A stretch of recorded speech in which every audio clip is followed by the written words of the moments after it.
रामपुर गांव में अंजलि नाम की एक लड़की रहती थी। वो बहुत ही समझदार थी। अंजलि रामकिशन की इकलौती बेटी थी।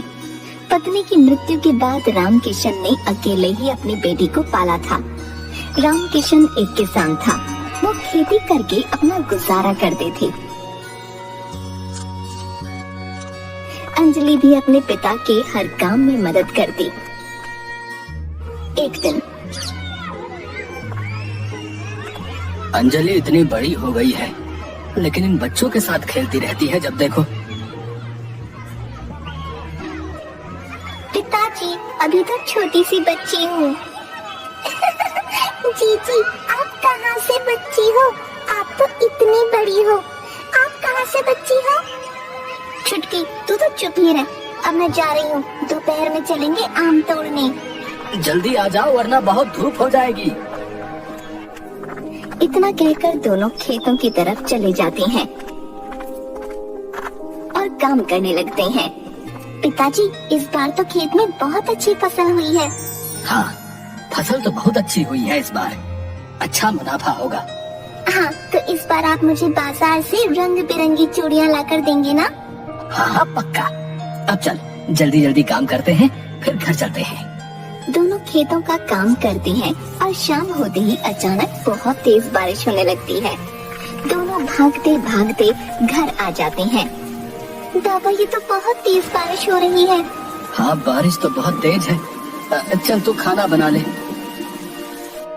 अंजलि खाना बनाने लगती है। थोड़ी देर में दोनों खाना खाते हैं और सो जाते हैं।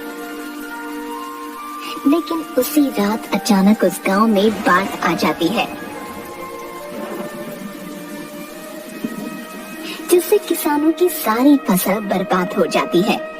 सारे किसान अपनी फसलों को बर्बाद होते देख रह जाते हैं, लेकिन कुछ नहीं कर पाते। अगले दिन, अरे लखन, अब क्या होगा? अब तो हमारी सारी फसल खराब हो गई भैया। खेतन में भी घुटनों तक पानी भरा है। न जाने कब सूखेगा, तब हम खेती कर पाएंगे। भैया, हमारी तो इतनी पूंजी भी नहीं है कि बैठ के खा सके। न जाने क्या होगा भैया। सही कह रहा है, जो राशन है वो भी 1-2 दिन में खत्म हो जाएगा। क्या करे, कुछ समझ नहीं आ रहा भैया। चलो भीखू काका से ही सलाह लेते हैं। सारे किसान मिलकर भीखू काका के पास जाते हैं। क्या करे भीखू काका, सब खत्म हो गया। हाँ काका, अब कोनो चारा नहीं दिखता। परेशान मत हो, सब ऊपर वाला देख रहा है। अब हमारे पास बस एक ही चारा है कि हम अपनी जमीन गिरवी रख के मुखिया जी से पैसे उधार ले लें और बाद में खेती करके अपनी जमीन छुड़वा लें। हाँ काका, अब तो यही चारा है। चलो फिर हम सब चलते हैं मुखिया जी के पास, हैं? सारे लोग मिलकर मुखिया जी के पास गए। अरे कहाँ चले आ रहे हो तुम सब? मुखिया जी, हम आपसे मदद मांगने आए हैं। आपको तो पता ही है, गांव में बाढ़ आ गई थी, जिसकी वजह से हमारी फसल खराब हो गई। अब हमें पैसे की जरूरत है। देखो, मैं मदद तो कर दूंगा, लेकिन मैं तुम लोगों को 5% ब्याज के साथ रकम दूंगा, जिसे तुम लोग 5 साल में थोड़ा थोड़ा करके वापस कर देना। हमें मंजूर है मुखिया जी। ठीक है, तो पैसे ले लो। मुनीम जी, पैसे दे दो सबको।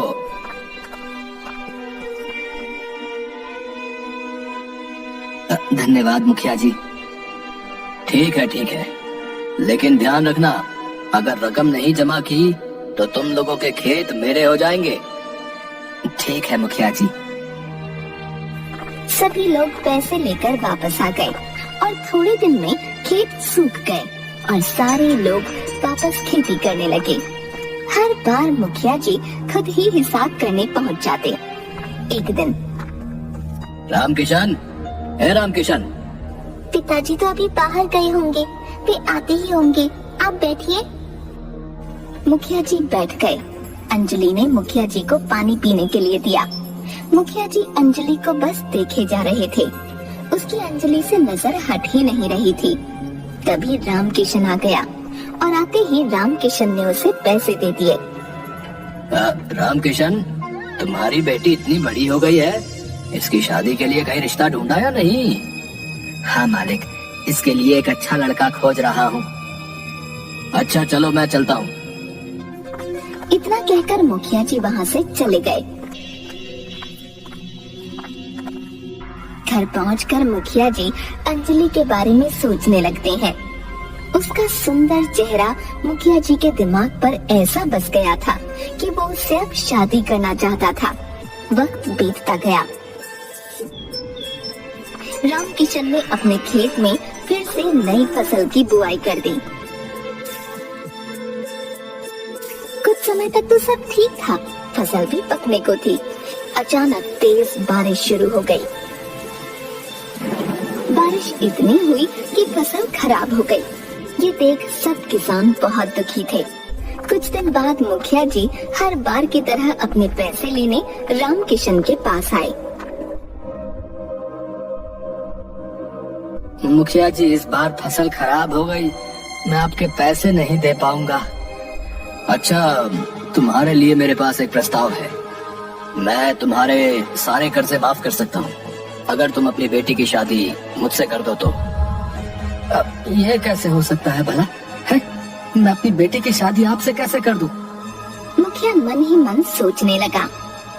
ये टेढ़ी खीर है, ऐसे तो करेगा नहीं, कुछ और करना पड़ेगा। अच्छा चलो, एक खेल खेलते हैं और शर्त लगाते हैं। मैं जमीन पर पड़े इन तमाम पत्थरों में से एक काला और एक सफेद पत्थर उस खाली मटके में डालूंगा। फिर आपकी बेटी बिना उस मटके के अंदर देखे उसमें हाथ डालकर कोई एक पत्थर बाहर निकालेगी।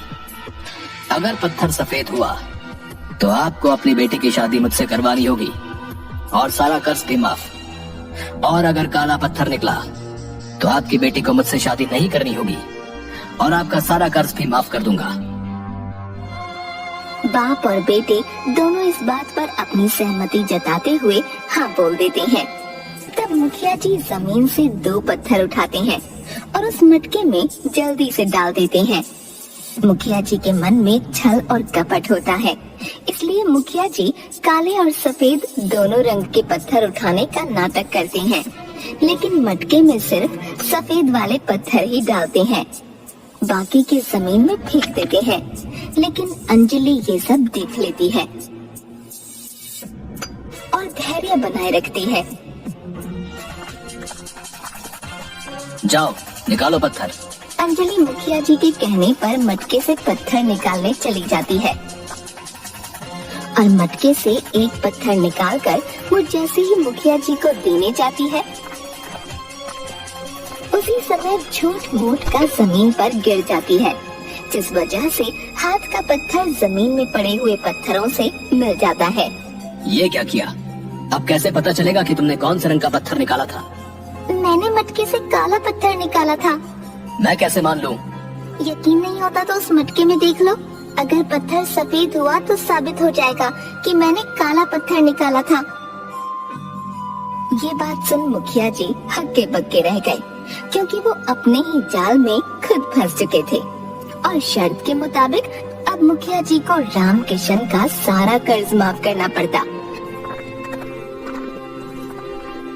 और अंजलि ने जब अपने पिता को सब बताया तो रामकिशन अपनी बेटी की इस समझदारी पर बहुत खुश हुआ।